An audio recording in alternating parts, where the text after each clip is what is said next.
sini mau memuji Tuhan. Boleh nggak? Kanan kiri lambaikan tangannya. Hai, halo, shalom. Lambaikan kanan kirinya. Yuk kita sama-sama lagi memuji Tuhan.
Terima kasih ya Tuhan untuk kehadirat-Mu. Mazmur 5 ayat 7 berkata, tetapi aku berkat kasih setia Tuhan yang besar, aku akan masuk ke dalam rumah Tuhan, sujud menyembah ke arah bait Tuhan yang kudus dengan takut akan Engkau ya Tuhan. Ajar kami Tuhan untuk terus takut akan Engkau. Kami mau masuk dalam hadirat-Mu Tuhan, masuk dalam kekudusan-Mu ya Tuhan. Kami mengucap syukur Tuhan untuk hadir-Mu. Terima kasih Yesus. Terima kasih Tuhan. Kau baik Tuhan. Kau sungguh baik.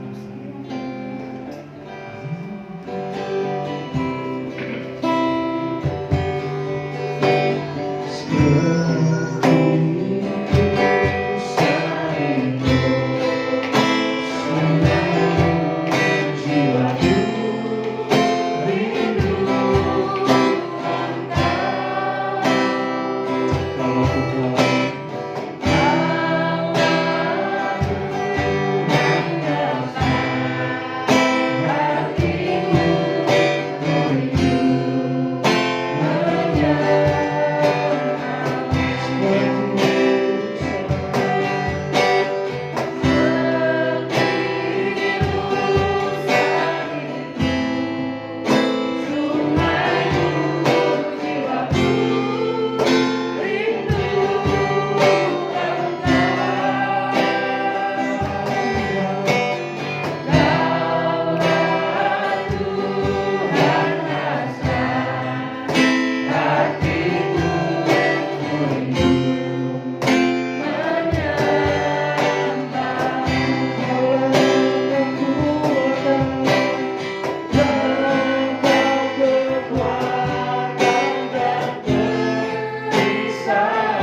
diam dalam baitmu,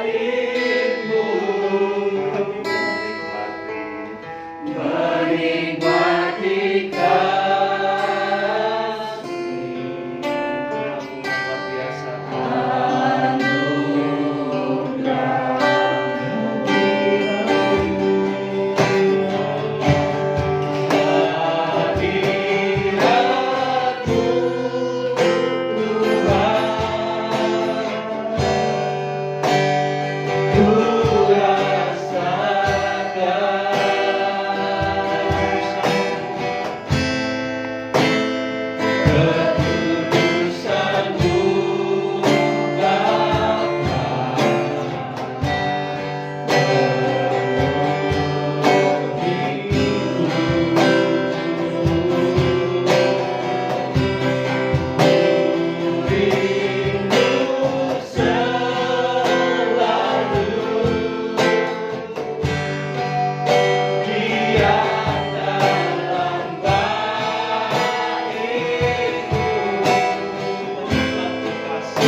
Kerinduan kami Tuhan, kami rindu menikmati kasih dan anugerah-Nya, dan itu kami bisa dapatkan ketika kami masuk di dalam hadirat.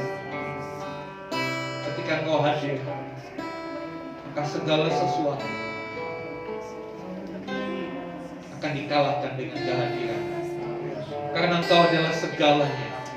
Engkau lebih dari apapun yang dapat kami miliki di dunia ini. Terima kasih Tuhan. Kami rindu Engkau menyatakan kebenaran melalui firman. Buat kami mengerti jalan-jalan-Mu, buat kami mengerti isi hati, supaya kehidupan kami bukan lagi seperti orang-orang di dunia, tapi kehidupan kami seperti kehidupan Kristus. Terima kasih Tuhan. Kami buka hati kami untuk firman. Biarlah tanah hati kami, hidup kami seperti tanah yang subur, yang siap ditanami oleh benih firman. Terima kasih Tuhan. Berbicaralah karena kami siap mendengar. Di dalam nama Tuhan Yesus kami berdoa. Haleluya. Amin. Amin. Silakan duduk Bapak Ibu. Shalom. Ya, puji Tuhan, saudara yang dikasih Tuhan. Kita kembali belajar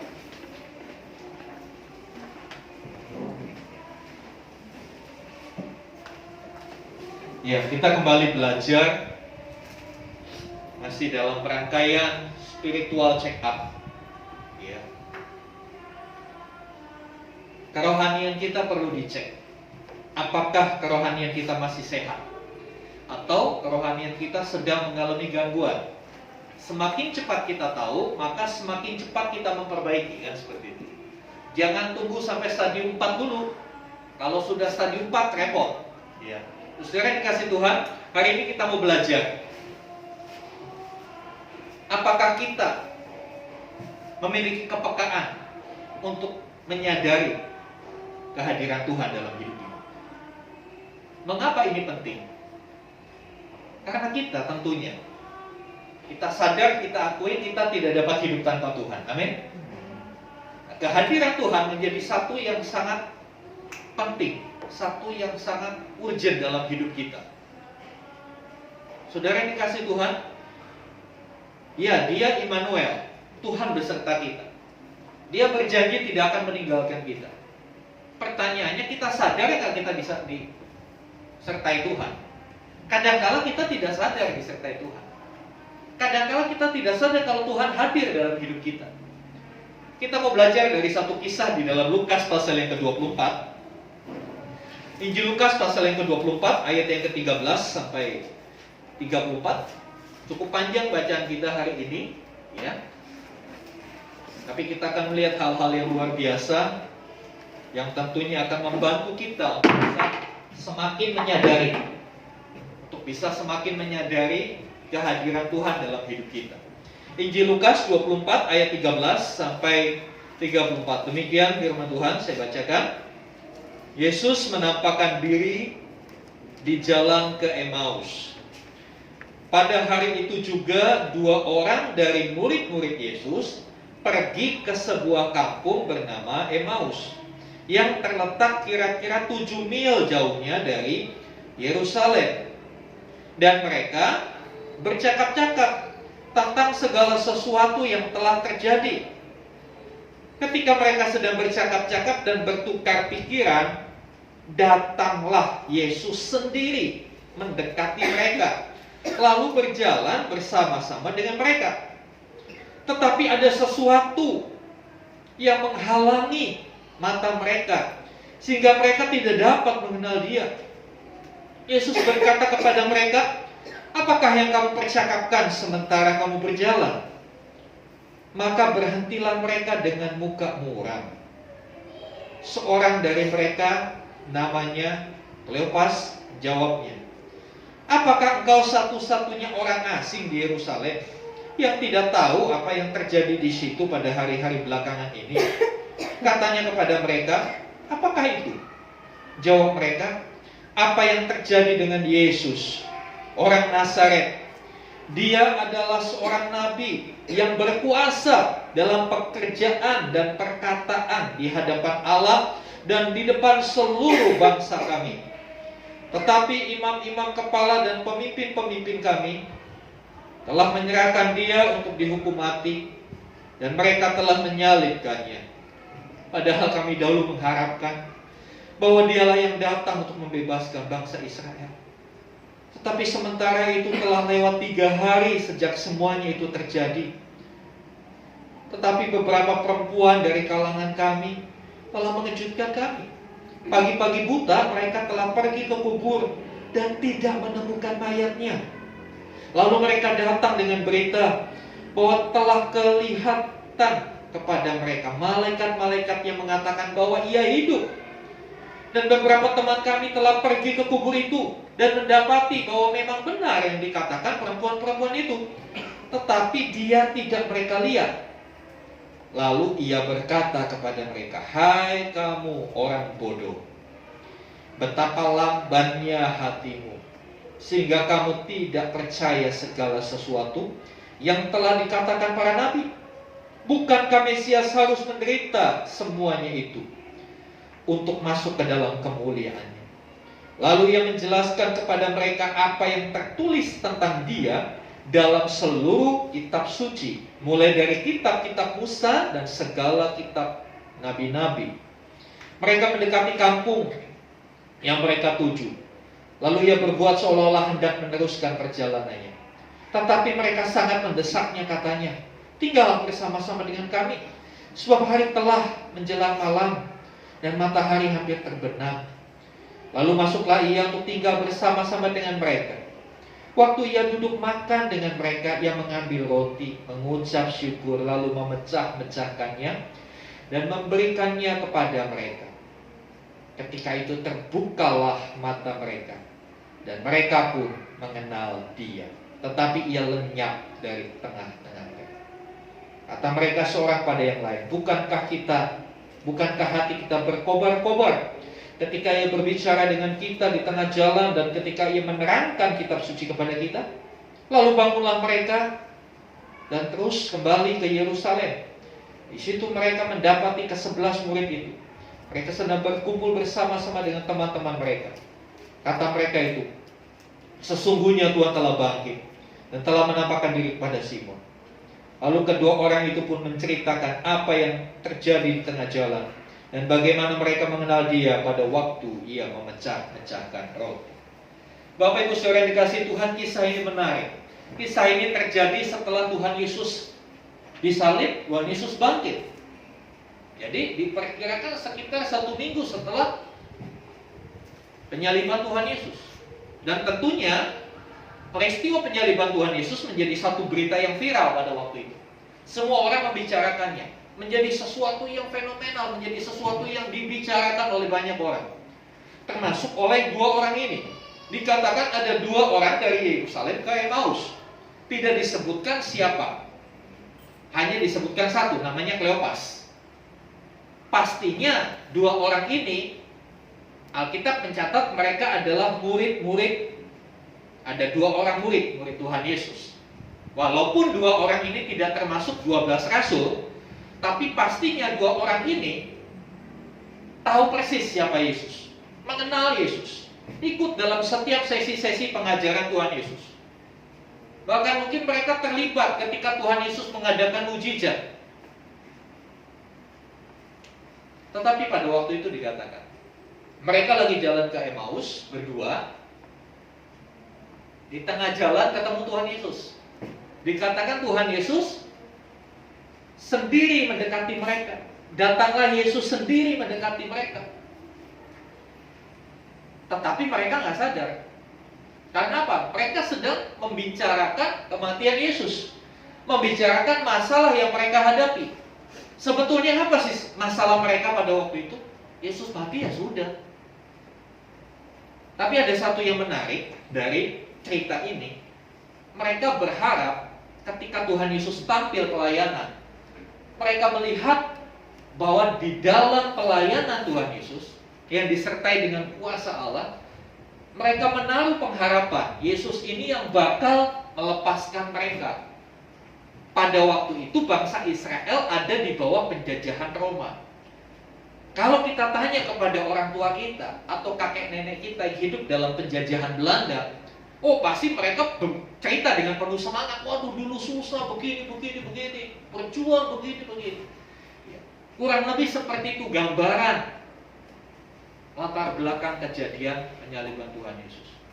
Orang Israel termasuk para murid begitu punya pengharapan, punya ekspektasi yang besar bahwa Yesus ini akan tampil sebagai pahlawan yang akan membebaskan mereka dari bangsa Romawi dan menjadikan Israel sebagai bangsa yang merdeka. Padahal Tuhan Yesus bukan hanya bicara untuk pembebasan secara politik dari penjajahan, tapi lebih esensial lagi Tuhan Yesus membebaskan secara rohani, membebaskan mereka dari perbudakan dosa. Itu yang mereka perbincangkan sepanjang jalan. Saya percaya ini bukan pembicaraan yang positif. Ini pembicaraan yang penuh dengan ketakutan, pembicaraan yang penuh dengan pesimis. Mereka bicara mungkin, lalu siapa lagi yang bisa kita harapkan? Dulu kita lihat Yesus luar biasa, powerful banget. Sakit disembuhkan, mati aja bangkit. Dia bisa kasih makan 5.000 orang hanya dari 5 roti dan 2 ikan. Tetapi sekarang kok jidat mereka, dia mati. Mereka sedang membicarakan masalah yang mereka hadapi. Mereka sedang fokus kepada masalah yang mereka hadapi. Bukan hanya kepada masalah yang mereka hadapi, mereka juga fokus kepada akibat-akibat dari masalah itu. Lalu nanti bagaimana ya ke depannya? Nasib bangsa kita makin hancur dong. Saudara yang dikasih Tuhan. Itulah sebabnya dikatakan, ya, ketika mereka bercakap-cakap, Tuhan Yesus mendatangi mereka, nimbrung, ya bahasa sehari-harinya Tuhan Yesus, dua orang jalan, tiba-tiba Tuhan Yesus datang mendekati mereka, sama-sama mereka. Dia gak cuma lambai tangan dari jauh, tapi dia datang mendekati mereka yang sedang dalam kegalauan karena masalah itu. Dia ada dengan mereka. Tetapi saudara, ayat yang ke-16 dikatakan, tetapi ada sesuatu yang menghalangi mata mereka sehingga mereka tidak dapat mengenal dia. Kalimat ini ketika saya baca, saya aneh. Bukankah mereka orang yang kenal Yesus? Mungkin kalau kita gak pernah jumpa Yesus secara fisik, kita mungkin gak kenal, kan begitu. Tapi mereka kan ada ketika Tuhan Yesus ngajar, ketika Tuhan Yesus buat mujizat, mereka ada di situ. Tapi mereka tidak mengenali. Mungkin pada waktu penyaliban mereka juga ada lihat itu. Hanya waktu beberapa hari mereka jadi tidak kenal, tidak mengenali. Tuhan Yesus dekat loh dengan mereka, mendekati. Kata mendekati itu menunjukkan satu jarak yang dekat. Pertanyaannya mengapa? hal itu bisa terjadi. Mengapa dua orang ini tidak menyadari kehadiran Tuhan? Kembali kepada apa yang mereka percakapkan. Ternyata yang membuat kita kurang bisa menyadari kehadiran Tuhan adalah karena hidup kita terlalu fokus kepada masalah kita. Kita terlalu berpikir masalah kita. Kita terlalu mikirin, aduh akibatnya begini, nanti kalau begini akan begini. Saudara yang dikasih Tuhan, seringkali kondisi seperti ini tanpa sadar kita alami. Tuhan hadir di tengah keluarga kita. Tuhan masih menolong kita, tapi kita nggak sadar. Karena apa? Fokusnya kita kepada masalah, kepada akibat-akibat dari masalah itu. Kita udah berpikir yang jelek-jelek dulu ke depan. Aduh nanti kalau begini, waduh aku goncang, bagaimana nanti kebutuhanku, anakku sekolah, bagaimana masa depan nanti kalau seperti ini. Waduh nanti kalau kehilangan ini, kehilangan itu seperti apa. Itu yang kadang-kala membuat kita tidak menyadari bahwa sesungguhnya Tuhan masih hadir. Walaupun kita di tengah krisis, walaupun kita di tengah masalah, Dia tetap Immanuel. Amin. Di sini kita belajar dua orang itu kehilangan kepekaan akan kehadiran Tuhan. Dan ketika bicara tentang hadirat Tuhan, saudara yang dikasih Tuhan, pertanyaannya barangkali seperti ini: kapan terakhir Anda merasakan hadirat Tuhan? Kapan? Seminggu yang lalu? Bulan lalu? Saudara yang dikasih Tuhan, banyak kali ada orang-orang yang salah mengerti tentang arti hadirat Tuhan. Kata hadirat itu kata dasarnya hadir. Artinya apa? Kehadiran Tuhan itu adalah kesadaran kita dengan pikiran yang jernih, yang menimbulkan satu kepercayaan bahwa Tuhan bersama dengan saya. Banyak kali orang berpikir kehadiran Tuhan di kalangan gereja-gereja karismatik. Oh, kalau hadiran Tuhan itu ditanyai puji-pujian, oh seperti tadi itu hadirat Tuhan. Itu angkat tangan, saya merasa hadirat Tuhan ada di sini. Bulu kuduk saya merinding. Bulu kuduk saya merinding. Tangan gemeteran kayak ada setrum, kaki goyang. Saudara, jangan terjebak dengan manipulasi-manipulasi yang seperti itu. Jangan terjebak kepada hal-hal yang palsu seperti itu. Kehadiran Tuhan itu bukan pengalaman mistis. Sekali lagi saya katakan, hadirat Tuhan bukan pengalaman mistis, tapi hadirat Tuhan adalah suatu realita yang bisa dinalar, realita yang masuk akal, dan semuanya itu bersumber kepada dasar yang benar firman Tuhan. Kita bisa menyadari kehadiran Tuhan karena kita percaya Dia Immanuel. Ketika Dia lahir, Dia diperkenalkan sebagai Immanuel, Allah beserta kita. Apakah Allah beserta kita hanya iklan seperti iklan yang lain? Bukan.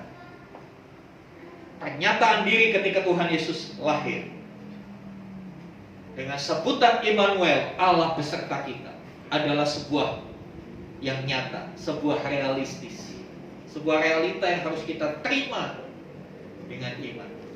Karena kita mempercayai Dia hadir. Saudara dikasih Tuhan, banyak kali kita terjebak. Wah, saya nggak merasakan hadirat Tuhan. Ibadah ini nggak ada hadirat Tuhan. Sekali lagi, hadirat Tuhan itu bukan rasa gemetar-gemetar, bukan rasa bulu kuduk merinding. Lalu apalagi, aduh saya hadirat Tuhan kuat sampai kencing di celana. Bukan, itu karena Anda pengen pipis ditahan, kencing di celana. Kehadiran Tuhan tidak sama dengan pengalaman mistis. Kita bukan bicara sesuatu yang mistis. Tuhan itu begitu real, Tuhan itu begitu nyata, bukan sesuatu yang mistis.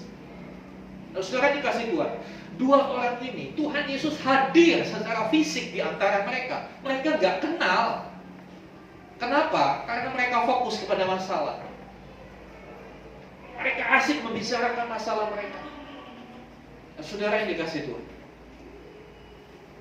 kapan akhirnya mereka bisa kenal Tuhan? Kapan akhirnya mata mereka terbuka? Kisah ini berlanjut. Mereka cerita Dia punya pengharapan Yesus bisa membebaskan, tapi ternyata Yesus disalib. Lalu katanya Yesus bangkit, Yesus hidup, mana? Gak ada. Akhirnya Tuhan menegur mereka di dalam ayat yang ke-25. Ayat 25, Tuhan Yesus menegur. Lalu Ia berkata kepada mereka, "Hai kamu orang bodoh." Keras ya Tuhan Yesus bilang. "Hai kamu orang bodoh, betapa lamban hatimu, sehingga kamu tidak percaya segala sesuatu yang telah dikatakan para nabi. Bukankah Mesias harus menderita semuanya itu untuk masuk ke dalam kemuliaannya?" Lalu Ia menjelaskan kepada mereka apa yang tertulis tentang Dia di dalam seluruh kitab suci, mulai dari kitab Musa sampai segala kitab nabi-nabi. Saudara yang dikasihi Tuhan, Tuhan Yesus menegur dua orang ini. Kenapa? Karena mereka terlalu fokus kepada masalah yang dihadapi. Mereka terlalu berpikir kepada akibat-akibat dari kematian Yesus. Mereka lupa, mereka tidak mengindahkan kitab suci yang ada pada mereka. Saudara yang dikasihi Tuhan, barangkali ini teguran buat kita juga. Kadangkala masalah itu membuat kita tidak lagi melihat apa yang Alkitab katakan. Kadangkala firman Tuhan itu begitu mudahnya kita abaikan. Karena kadangkala ya memang kenyataannya yang kita hadapi sesuatu yang buruk, gak sesuai dengan apa yang kita baca di firman Tuhan. Nah, disinilah arti dari iman. Iman itu mempercayai sesuatu yang nampaknya tidak ada alasan untuk bisa dipercayai. Karena iman adalah dasar dari segala sesuatu yang tidak kita lihat, dan bukti dari segala sesuatu yang kita harapkan. Saudara, selanjutnya ayat yang ke-30. Waktu Ia duduk makan dengan mereka, Ia mengambil roti, mengucap berkat, lalu memecah-mecahkannya dan memberikannya kepada mereka. Ketika itu terbukalah mata mereka dan mereka pun mengenal Dia, tetapi Ia lenyap dari tengah-tengah mereka. Ada sesuatu yang menarik ketika saya merenungkan kisah ini dan mencoba mendeskripsikan kisah ini. Tuhan Yesus kan posisinya ikut, istilahnya sebagai tamu. Awalnya 2 orang, lalu Tuhan Yesus mendekat. Ketika sudah sampai dekat kampung, dekat Emmaus, ya, Tuhan Yesus dikatakan pura-pura mau melanjutkan perjalanan, ya. Ayat yang ke-28. Mereka mendekati kampung yang mereka tuju, lalu Ia, Tuhan Yesus, berbuat seolah-olah hendak meneruskan perjalanan. Jadi 2 orang jalan di tengah-tengah. Entah di kilometer keberapa Tuhan Yesus nih bro, ngobrol di jalan. Udah dekat kampung, Tuhan Yesus sepertinya seolah-olah berbuat mau melanjutkan perjalanan. Tapi 2 orang itu nahan, ya kan? Jangan, udah malam, ayo gabung, ayo singgah tinggal dengan kami. Tuhan Yesus ngikut.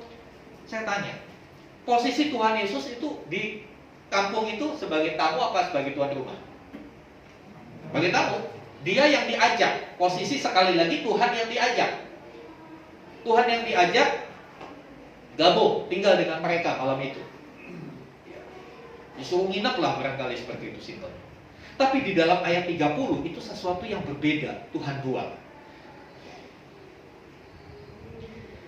Ya, waktu Ia duduk makan dengan mereka, Ia mengambil roti, mengucap syukur, memecah-mecahkan, lalu memberikan kepada mereka. Semua yang dipakai di dalam ayat 30 itu kata kerja aktif. Kata kerja aktif. Tuhan Yesus yang ambil alih komando pada waktu itu. Tuhan Yesus melakukan sesuatu. He do something. Tuhan melakukan sesuatu di tengah kondisi mereka yang belum terbuka tentang kehadirannya. Ambil roti, dia ucap syukur, dia pecah-pecahkan, dia bagi. Kemudian yang menarik di ayat 31. Ketika apa? Itu menunjukkan apa? Menunjukkan apa yang terjadi ayat sebelumnya. Ketika Tuhan Yesus bagi-bagikan. Nah, ketika itu mereka sadar, itu Yesus. Saudara yang dikasihi Tuhan, kesadaran kita akan hadirat Tuhan yang pertama-tama ketika kita membuka hidup kita akan firman Tuhan. Kita lihat apa yang mereka saksikan. Mereka bersaksi begini, ayat yang ke-32. Ya, ketika itu terbukalah 31, ketika itu terbukalah mata mereka dan mereka pun mengenal dia, tetapi ia lenyap dari tengah-tengah mereka. Ayat 32. Kata mereka seorang kepada yang lain, bukankah hati kita berkobar-kobar ketika ia berbicara dengan kita di tengah jalan dan ketika ia menerangkan kitab suci kepada kita. Firman itulah yang membuat kita sadar bahwa Immanuel itu ada. Firman Tuhan inilah yang membuat akhirnya dua orang itu sadar bahwa Yesus hadir di tengah mereka. Saudara yang dikasihi Tuhan, kehadiran Tuhan, hadirat Tuhan itu bisa kita terima, bisa kita rasakan, bisa kita sadari ketika hati kita terbuka bagi firman. Karena firman itu kebenaran. Firman adalah pribadi Allah sendiri, pribadi Yesus sendiri. Jadi Yesus hadir melalui firman. Pertanyaannya, apakah hati kita berkobar-kobar ketika kita dengar firman? Apakah hati kita punya antusias ketika kita baca firman Tuhan? Ya. Inilah ceknya, cara kita mengecek kerohanian kita. Firman itu akan membuat kita berkobar-kobar, menyadari bahwa Tuhan ada di tengah kita. Mungkin ketika kita dalam kekurangan, dalam kesusahan, kalau Tuhan berbicara, burung di udara dia pelihara, bunga di padang dia hiasi. Terlebih lagi gitu, ketika firman itu keluar, kita dengar atau kita baca dalam saat teduh pribadi kita, apakah hati kita berkobar-kobar? Kita tahu bahwa dia Immanuel, dia ada bersama dengan saya. Selanjutnya kehadiran Tuhan bisa kita rasakan di dalam ibadah. Khususnya konteksnya di sini Yesus mengambil roti, mengucap syukur, membagi-bagikan. Itu bicara soal perjamuan kudus. Minggu depan kita akan mengadakan perjamuan kudus. Saya berharap perjamuan kudus bukan hanya jadi ritual rutin kita, tapi biarlah perjamuan kudus ini menjadi satu momentum kita semakin menyadari kehadiran Tuhan dalam hidup kita. Kehadiran Tuhan dalam perjamuan kudus bukan di roti dan anggurnya, tapi kehadiran Tuhan di perjamuan kudus ketika kita mempercayai bahwa Yesus Kristus telah mati bangkit buat menebus hidup kita. Ada sih beberapa kelompok gereja yang salah memaknai perjamuan kudus, sehingga roti dan anggur selesai ibadah jadi rebutan, jemaat boleh ambil. Tidak ada salahnya itu. Tapi kadangkala tanpa disertai pemahaman firman Tuhan yang benar jadi konyol. Saya pernah jumpa satu pendeta, dia mengeluh, aduh Pak, bagaimana ya jemaat saya, sejak ikut ibadah di gereja itu katanya, pulang bawa perjamuan kudus, anjingnya sakit dikasih perjamuan kudus. Oh ini kan keterlaluan juga. Ini kan udah kebablasan. Perjamuan kudus, anjingnya dikasih perjamuan kudus supaya sembuh katanya. Ya memang perjamuan kudus bisa mendatangkan mujizat, bisa terjadi mujizat yang sakit disembuhkan. Tapi nggak gitu juga kali anjing sakit lalu dikasih perjamuan kudus, itu kan udah kelewat. Yesus mati bukan buat anjing, Yesus mati buat umat manusia. Saudara yang dikasih Tuhan, maknai perjamuan kudus dengan benar. Karena ketika kita memaknai perjamuan kudus dengan benar, kita tahu apa artinya perjamuan kudus, bahwa itu adalah sebuah peringatan untuk mengingat kita bahwa Yesus sudah mati menebus dosa kita. Dia tidak hanya mati, dia bangkit. Pemaknaan ini yang lebih penting dari hanya sekedar roti dan anggur. Roti dan anggurnya Bapak Ibu bisa beli secara online, nggak ada batasan, ya kan? Tapi pemaknaan ini yang lebih penting. Oleh sebab itu Bapak Ibu saudara yang dikasihi Tuhan, dari kisah ini kita belajar, kadangkala yang membuat kita tidak menyadari kehadiran Tuhan, tidak menyadari penyertaan Tuhan, itu bukan karena Tuhan jauh, karena faktanya Tuhan mendekati dua orang itu. Ketika saudara dalam kesusahan, yakinlah Tuhan datang dekat kepada-Mu. Cuma cara kita memandang masalah itu yang jadi masalah. Jadi buat kita nggak sadar, itu membuat kepekaan kita jadi bias, jadi kabur. Kita melihat masalah terlalu besar, lalu pikiran kita mengembara, berpikir yang lain-lain. Oh, nanti kalau ini masalah ini nggak selesai maka akan begini. Udah berkecamuk di pikiran kita. Ketika itu terjadi, oh iblis tahu, udah dia hantam sama ketakutan, dia hantam sama kekhawatiran, hantam dengan ketidakpercayaan, maka runtuhlah iman kita. Saya berdoa dengan kebenaran firman Tuhan ini, kita cepat sadar. Sebelum stadium 4, ayo kita balik. Ayo kita sadari bahwa dia itu benar-benar Immanuel yang nyata. Dia ada bersama dengan kita, apapun kondisi kita. Ketika kita diberkati, kita juga harus sadar bahwa yang membuat saya diberkati adalah karena Tuhan hadir, karena Tuhan menyertai. Yang membuat saya sukses adalah karena Tuhan yang menolong saya. Bukan karena saya yang jago, bukan karena saya yang smart, bukan karena saya punya modal banyak. Itulah makna menyadari kehadiran Tuhan. Bukan hanya pengalaman-pengalaman mistis. Di dalam kekristenan tidak ada mistis. Di dalam kekristenan semuanya nyata dan terbukti benar. Saudara yang dikasihi Tuhan, ketika kita di dalam kondisi yang terpuruk sekalipun, kesadaran akan kehadiran Tuhan itu akan memberikan kekuatan. Suatu kenyataan yang kita temui di dunia ini, ketika seseorang diberkati sukses tanpa diundang teman-temannya datang, banyak yang datang dengan berbagai motivasi. Tapi sebaliknya, ketika kondisi seseorang terpuruk, jangankan datang, diundang aja nggak datang. Itu dunia. Tapi di dalam Tuhan kita bersyukur. Tuhan kita nggak seperti itu. Dalam segala keadaan dia itu Immanuel. Dia tetap dengan kita. Kitanya yang kadang-kala meninggalkan Tuhan. Benar apa betul? Ketika kita diberkati, kitanya kadang-kala meninggalkan Tuhan. Tanpa sadar kita menjadikan Tuhan itu kayak ban serep. Bapak Ibu yang punya mobil pasti ada ban serepnya. Pernah nggak nyuci khusus ban serep? Pernah nggak ban serep itu disemir, dibagus-bagusin? Atau ban serepnya dipamerin sama orang? Gue punya ban serep keren loh. Nggak ada. Tapi ketika di jalan tol banmu pecah, apa yang dicari? Iya, ban serep. Kadang-kadang kita perlakukan Tuhan kayak gitu kan. Ketika kita mampu, boro-boro kita bersaksi tentang Tuhan, bersaksi tentang diri saya. Oh, saya bisa begini. Oh, saya punya strategi begini, strategi marketing saya begini. Saya dan saya. Sorry, Anda egois kan begitu. Tapi ketika kita terpuruk, kita cari ban serep, kita cari Tuhan.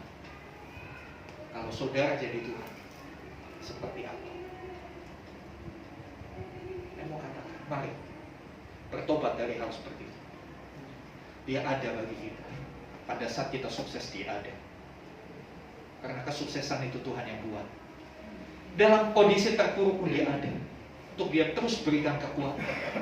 Sebetulnya ketika kita menghadapi masalah, ketika kita dalam kondisi terpuruk, sebetulnya saya mau katakan saudara, Tuhan sedang kasih latihan.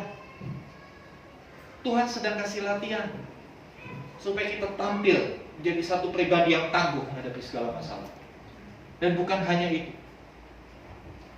Ketika kita melewati masa itu, Tuhan mau pakai kita untuk menguatkan saudara-saudara yang lain. Kisah ini diakhiri dengan satu kisah, satu aktivitas mereka setelah mereka mengalami Tuhan dalam perjalanan itu. Walaupun awalnya nggak sadar, akhirnya mereka sadar, mereka bahwa Yesus hadir. Kemudian ayat yang ke-33 di sana dikatakan, lalu bangunlah mereka dan terus kembali ke Yerusalem. Di situ mereka mendapati ke-12 murid itu. Mereka sedang berkumpul bersama-sama dengan teman-teman mereka. Kata mereka itu, sesungguhnya Tuhan telah bangkit dan telah menampakkan diri kepada Simon. Ayat 35 perhatikan. Lalu kedua orang itu pun menceritakan apa yang terjadi di tengah jalan dan bagaimana mereka mengenal dia pada waktu ia memecah-pecahkan roti. Mereka sadar ketemu Tuhan, Tuhan hilang. Secara fisik Tuhan hilang.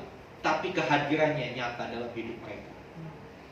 Hari ini mungkin kita nggak bisa lihat Yesus di mana, tetapi kehadirannya kita bisa lihat, rasakan, kita bisa sadari. Dan mereka, dikatakan mereka pun menceritakan, mulutnya nggak bisa diam, cerita tentang Tuhan. Inilah orang-orang yang menyadari kehadiran Tuhan. Ciri orang menyadari kehadiran Tuhan itu bukan orang yang fokus kepada diri, tapi orang yang menyadari kehadiran Tuhan, dia selalu cerita tentang Tuhan. Dia selalu cerita sama orang tentang apa yang Tuhannya lakukan buat hidupnya. Apakah Bapak Ibu suka menceritakan tentang Tuhan kepada orang? Atau kau menceritakan tentang dirimu kepada orang? Saya mau katakan tidak salah saudara menceritakan dirimu pada orang, tapi akan lebih menyenangkan kalau kita cerita tentang apa yang Tuhan lakukan buat saya kepada orang. Ketika kita cerita tentang Tuhan kepada orang, maka orang akan dikuatkan. Yang tadinya putus asa akan mendapatkan pengharapan baru. Dan untuk itulah kita dipanggil. Saudara yang dikasihi Tuhan, mari tingkatkan kesadaran akan hadirat Tuhan. Caranya gimana? Rajin bersekutu dengan firman. Karena di dalam firman Tuhan hadir. Dengan cara apa? Yang kedua, masuk dalam perjamuan kudus. Ambil bagian dalam perjamuan kudus. Karena perjamuan kudus adalah bagian yang sangat penting dalam kehidupan kekristenan. Mengingatkan kita kembali, review kita kembali tentang apa yang Yesus lakukan buat kita. Dan yang selanjutnya supaya kita sadar terus kehadiran Tuhan. Hiduplah dalam pengalaman bersama dengan Tuhan. Dan yang terakhir, jangan pernah berhenti menceritakan Tuhan dalam hidup. Orang yang hidup dalam hadirat Tuhan, salah satu contohnya adalah Raja Daud. Raja itu semua fasilitas dia punya, semua kekuasaan dia punya, dia otoritas tunggal kerajaan. Beda kayak presiden masih tergantung DPR. Ya presiden bikin keputusan, DPR gak setuju nggak jadi. Tapi kalau raja mutlak, dia bilang, ya semua ikut kak. Raja Daud seorang raja, dia berkata begini, lebih baik 1 hari di pelataran daripada 1000 hari di tempat lain. Tapi orang Kristen dibalik, lebih baik 1000 hari di puncak, di mall, kuliner, daripada 1 jam di rumah Tuhan. Bosen di firman-Nya, ngomong apa sih kok nyinggung saya terus? Saudara yang dikasih Tuhan, Raja Daud adalah orang yang hidup dalam hadirat Tuhan. Ketika dia ada dengan Tuhan di dalam ibadah, dia bilang, lebih baik 1 hari di pelataran, baru masuk pelataran, belum masuk, dia udah bersuka cita, daripada 1000 hari di tempat lain. Dia bisa pergi kemana tempat yang dia suka, tempat yang indah-indah, tempat yang mewah-mewah, dia bisa. Tapi dia bilang, lebih baik 1 hari, 1 banding 1000. Saudara yang kasih Tuhan, apakah kita berani berkata seperti Raja Daud? Lebih baik 1 jam di dalam rumah Tuhan daripada 1 jam main game. Lebih baik 1 jam aku membaca firman Tuhan daripada aku nonton drama Korea. Orang yang mengasihi Tuhan, dia akan rindu selalu dekat dengan Tuhan. Kesadaran akan hadirat Tuhan akan membuat kita kuat dalam kondisi apapun. Walaupun kondisi COVID sudah menurun, saya mau berkata, pandemi belum selesai. Bisa tiba-tiba seperti bulan Juli lalu, ada lompatan kasus yang begitu drastis. Tapi saya mau katakan, orang yang menyadari kehadiran Tuhan dalam hidup, dia tidak akan pernah digoyahkan oleh apapun. Dia tidak pernah ditakutkan oleh apapun, karena dia tahu Tuhan yang Maha Kuasa. Amin. Mari sama-sama kita datang kepada Tuhan. Mari kita mau rindukan Tuhan lebih dalam lagi. Seperti saya merindukan air. Demikianlah jiwa kita merindukan Tuhan. Haleluya. Kita naikkan pujian tadi seperti itu.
mistis. Kehadiran Tuhan adalah sesuatu yang nyata, bisa kita rasakan, bisa kita sadari. Dan kehadiran Tuhan bukan pengalaman yang sewaktu-waktu. Seharusnya sepanjang hidup kita, hari demi hari, kita boleh menyadari bahwa Tuhan hadir dalam hidup kita. Karena kesadaran akan kehadiran Tuhan yang akan membuat kita kuat menghadapi apapun di dunia ini. Badai sehebat apapun, kita akan tetap berdiri teguh karena kita tahu kita bersama dengan Tuhan. Dan Tuhan yang menyertai kita adalah Tuhan yang Maha Kuasa, Tuhan yang sanggup menghentikan segala badai-badai kehidupan ini. Haleluya, haleluya. Apapun yang kau hadapi hari-hari ini, mari selalu sadari Tuhan ada dengan. Letakkan masalahmu di bawah kaki Tuhan. Jangan lagi pikirkan yang buruk. Bersekutulah dengan firman-Nya. Karena firman-Nya itu akan membuat engkau sadar, yang membuat hatimu berkobar-kobar. Mungkin hatimu sekarang sudah suam, mungkin hatimu sudah dingin, engkau kehilangan pegangan. Tapi dengar baik, hari ini Tuhan berbicara, aku adalah Immanuel, aku menyertai kamu. Ragukah kita akan menyertai Tuhan? Kalau Dia ada bersama dengan kita, siapa lawan kita?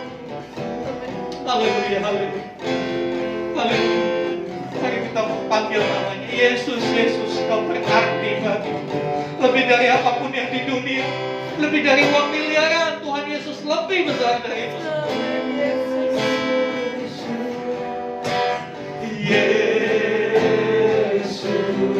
kau berarti bagiku.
Inilah pengakuan kami di hadapan-Mu, Tuhan. Kau berarti bagi kami. Boleh kehilangan apapun, asal kami tidak kehilangan Yesus. Karena Engkau segalanya bagi hidup kami. Sadarkan kami, Tuhan, akan kehadiran-Mu dalam hidup ini. Bukan hanya pada saat kami ada di dalam ruangan ibadah, tetapi juga ketika kami di tengah pekerjaan kami, ketika kami di tengah kesulitan kami, bahkan ketika kami di tengah keberhasilan kami selalu menyadari kehadiran Tuhan dalam hidup kami. Sungguh Kau Immanuel, Kau yang selalu bersama-sama dengan kami. Teman-teman, saudara, pemilih seringkali meninggalkan kami, tapi kami bersyukur Tuhan tidak pernah meninggalkan kami. Ampuni kami kadang-kala kami yang meninggalkan Engkau, Tuhan. Kadang-kadang kami berpaling daripada-Mu, kami membelakangi Engkau. Ampuni kami. Biar melalui kebenaran firman Tuhan, kami boleh semakin sadar bahwa sungguh hidup kami tidak ada gunanya tanpa Engkau bersama dengan kami.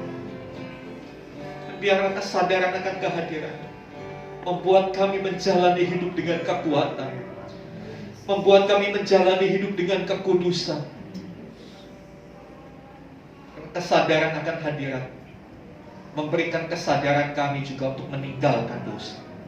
Sebab dosa adalah sesuatu yang membuat kami terpisah dari Tuhan. Biarlah kami hidup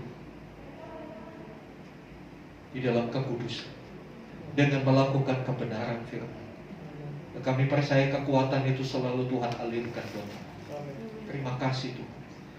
Menteraikan setiap kebenaran ini dalam hidup kami. Jadikan ini bagian ingat-ingatan. Kami selalu ingat bahwa Tuhan tidak pernah meninggalkan kami. Terima kasih Tuhan. Di dalam nama Tuhan Yesus kami berdoa. Haleluya. Amin. Silakan duduk. Terima kasih untuk setiap firman-Nya dari Bapak baca. Biarlah kita sama-sama terus tinggal dalam hadirat Tuhan, karena saat kita tinggal dalam hadirat Tuhan, di situ kuasa Tuhan nyata. Saat kuasa Tuhan nyata, mujizat terjadi. Amin. Mari kita sama-sama berikan yang terbaik buat Tuhan. Saya undang Pak. Mari kita tundukkan kepala sejenak, menyerahkan persembahan kita kepada Tuhan.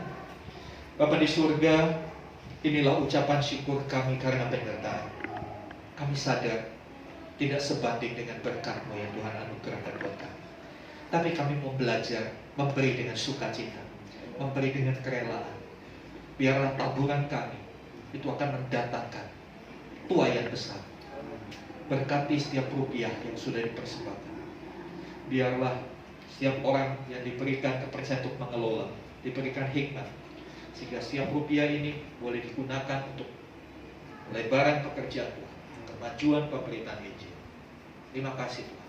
Apapun yang menjadi usaha pekerjaan umat Tuhan, Tuhan membuat berhasil dan beruntung. Terima kasih Bapak. Dalam Yesus kami berdoa. Haleluya. Amin. Ya Bapak Ibu Saudara, terima kasih untuk setiap persembahan saudara, baik persembahan umum maupun persembahan persepuluhan. Bagi Bapak Ibu yang sudah mengambil blok persembahan Natal, batas akhir pengumpulan persembahan Natal minggu depan. Dan minggu depan mohon persembahan Natal bisa terkumpul semua supaya panitia bisa segera membuat persiapan-persiapan. Natal kita tanggal 12 Desember 2021 bersamaan dengan ucapan syukur ulang tahun gereja yang pertama, dan itu hari Minggu. Kita buat jam 10. Ya, baik, itu yang dapat saya sampaikan. Untuk ibadah minggu yang akan datang, saya ingatkan kita akan mengadakan perjamuan kudus. Sebab itu persiapkan dirimu untuk mengalami Tuhan. Ibadah jam 8 dan jam 10 sama-sama dengan perjamuan kudus. Kemudian komsel online yang biasa hari Selasa kita geser ke hari Rabu supaya pas benar-benar di tengah-tengah minggu. Ya, melalui aplikasi Google Go. Kesempatan ini saya selaku gembala dari GBT Impactful Community Delta Mas menyambut dengan sukacita Bapak Ibu yang baru pertama kali hadir. Boleh bangkit berdiri Bapak Ibu yang pertama kali hadir. Ya, kita berikan tepuk tangan, kita sambut mereka. Selamat datang, selamat beribadah bersama dengan kami. Senang sekali nanti setelah ibadah kita boleh berkenalan, berbincang-bincang ya. Terima kasih. Saudara yang dikasih Tuhan, apabila belum ada tempat ibadah yang menetap, kami terbuka untuk kita boleh beribadah, bertumbuh, melayani bersama. Amin. Mari sama-sama kita bangkit berdiri, kita datang kepada Tuhan, kita akan menaikkan doa-doa syafaat kita. Saya undang Bapak Heri untuk memimpin kita dalam doa syafaat. Baik, mari kita satu hati kita berdoa. Haleluya. Haleluya. Bapa yang baik, Bapa yang kami kenal, kami sembah dalam nama Yesus Kristus. Terima kasih Tuhan buat kasih-Mu, buat kemurahan dan kebaikan-Mu, sehingga hari ini kami boleh memuji menyembah Tuhan di tempat ini. Terima kasih Tuhan untuk kebenaran firman-Mu yang telah kami terima. Engkau berbicara buat kami Tuhan. Kami percaya Engkau hadir dalam kehidupan kami, dalam keluarga kami, dalam usaha pekerjaan kami Tuhan. Biar kami menyadari kehadiran Tuhan dalam segala aspek kehidupan kami Tuhan. Terima kasih Tuhan Yesus, terima kasih kami mengucap syukur. Memberkati hamba-Mu Tuhan, Bapak Opaja yang telah menyusun berkat buat kami. Pengurapan kasih anugerah berlimpah atas hamba-Mu Tuhan. Sehingga Tuhan tambahkan karunia-karunia yang baru. Pengurapan hikmat Tuhan. Pewahyuan lebih lagi hamba-Mu Bapa. Terima kasih, memberkati istri, berkati anak-anaknya Tuhan. Kami serahkan Pak Upaja dan keluarga dalam tangan Tuhan. Terima kasih, kami juga berdoa Tuhan hamba-Mu yang melayani di worship leader, singer, imam-imam musik Tuhan, diakon-diakonis Bapa, kolektan semua yang terlibat dalam pelayanan Tuhan, memberkati Bapa. Karena kami percaya Tuhan, ada upaya Tuhan berikan buat kami ketika kami bekerja pekerjaan Tuhan yang besar. Terima kasih untuk jemaat yang hadir pada pagi siang hari Bapa. Tuhan jamah, Tuhan lawat kami yang sakit, kiranya Tuhan jamah dan Tuhan sembuhkan, Tuhan pulihkan. Yang beban berat Tuhan berikan jalan keluar Tuhan, karena kami tahu telah jalan bagi kami dan kebenaran dan hidup bagi kami. Terima kasih, kami juga berdoa Tuhan untuk bangsa dan negara kami Tuhan. Biarlah bangsa dan negara kami diberkati Tuhan. Bangsa kami dipulihkan, bangsa kami Tuhan diberkati dan jadi berkat dari bangsa-bangsa yang lain Tuhan. Kami berdoa untuk Presiden kami, Bapak Joko Widodo, Bapak Mahfud Amin, Tuhan berkati Bapak. Ya, setiap keputusan, setiap apapun yang diambil Tuhan, semua Tuhan karena hikmatnya dari Tuhan. Semuanya Tuhan berasal dari Tuhan. Setiap keputusan Bapak Tuhan. Kami juga berdoa untuk TNI, Polri Tuhan. Kami berdoa dalam nama Yesus, memberkati Tuhan institusi Bapak, sehingga bangsa ini boleh berjalan Tuhan, boleh aman, dan semuanya boleh nyaman Tuhan. Bangsa kami Tuhan hidup dalam keamanan Tuhan, karena Tuhan memberikan keamanan bagi bangsa kami. Terima kasih, kami juga berdoa Tuhan untuk lingkungan tempat ini, di mana gereja ini berada Bapak. Untuk RT, RW Tuhan, lurah, camat, bahkan Bupati Tuhan, di Bekasi tempat ini Bapak. Memberkati Tuhan, sehingga gereja ini boleh bertumbuh Tuhan. Gereja ini boleh berkembang Bapak. Diberkati dan jadi berkat Tuhan, bahkan menjadi terang dan garam bagi lingkungan tempat ini Tuhan. Terima kasih, kami mengucap syukur buat kebaikan Tuhan. Sebentar kami akan pulang ke rumah masing-masing Tuhan. Memberkati kami dengan berkat yang dari surga melalui hamba-Mu Tuhan. Mari buka hatimu, angkat tanganmu. Sekarang terimalah kasih karunia dan rahmat dari Bapa di surga. Kita kasih Tuhan Yesus Kristus, persekutuan pengurapan Roh Kudus melimpah atas kehidupan. Terimalah berkat-berkat jasmani, terlebih lagi berkat rohani. Jadilah berkat di mana Tuhan menempatkan kau. Karena itu pergilah, jadikanlah semua bangsa murid. Baptislah mereka dalam nama Bapa dan Anak dan Roh Kudus. Dan ajarlah mereka melakukan segala sesuatu yang telah kuperintahkan kepadamu. Dan ketahuilah aku menyertai kamu senantiasa sampai kepada akhir zaman. Demikianlah Tuhan Yesus akan datang kali yang kedua, menjemput kita semua untuk masuk dalam kebahagiaan kekal, supaya di mana Tuhan Yesus berada, di situ pun kita berada. Terima kasih Tuhan. Di dalam nama Tuhan Yesus kami berdoa. Haleluya. Amin.